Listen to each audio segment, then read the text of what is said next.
कहते हैं कि जिन्नात कभी कभी इंसानों से सौदे करते हैं, लेकिन ये सौदे हमेशा खून और अंधेरे से भरे होते हैं। ये कहानी है इमरान की, एक आम आदमी जिसने दौलत की चाहत में अंधेरे से समझौता कर लिया।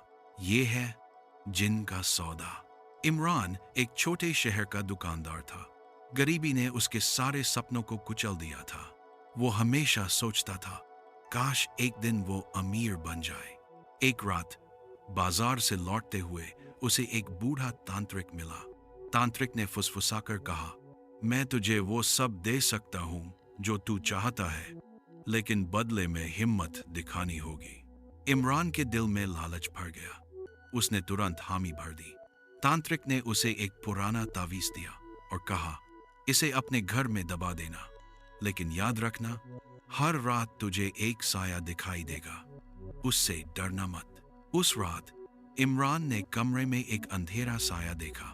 साया धुएं की तरह था, लेकिन आंखें अंगारों की तरह जल रही थीं। साया बोला, दौलत चाहिए तो खून देना होगा।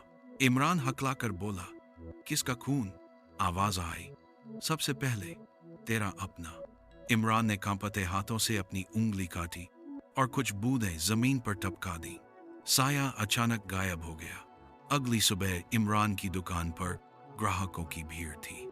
पैसा जैसे बरसने लगा, लेकिन उसी रात साया फिर आया। इस बार उसने कहा, अब दूसरों का खून चाहिए। इमरान का दिल कांप उठा। शुरुआत में इमरान जानवरों की बलि देता रहा, लेकिन साया हर बार कहता, ये काफी नहीं, इंसान चाहिए। धीरे धीरे इमरान ने अनजान लोगों को गायब करना शुरू कर दिया।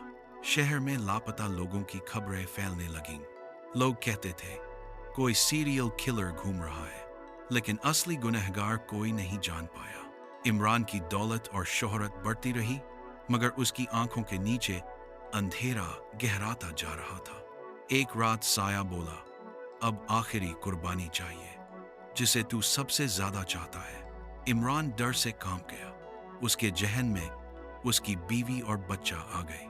वो चीख पड़ा, नहीं, मैं अपनी फैमिली को नुकसान नहीं पहुंचाऊंगा। साया हंसने लगा, ये सौदा तूने खुद किया था, अब पीछे हटने का कोई रास्ता नहीं।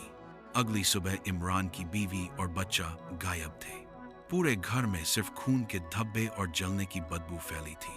कोने में वही तावीज पड़ा था, जो अब काला नहीं, लाल हो चुका था। इमरान पागलों की तरह तांत्रिक के पास पहुंचा।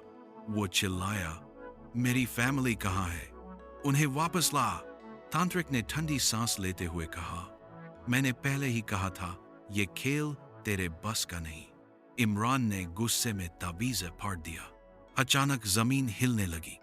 कमरा अंधेरे में डूब गया और इमरान खुद उस अंधेरे का हिस्सा बन गया। कहते हैं कि आज भी इमरान का घर वीरान खड़ा है।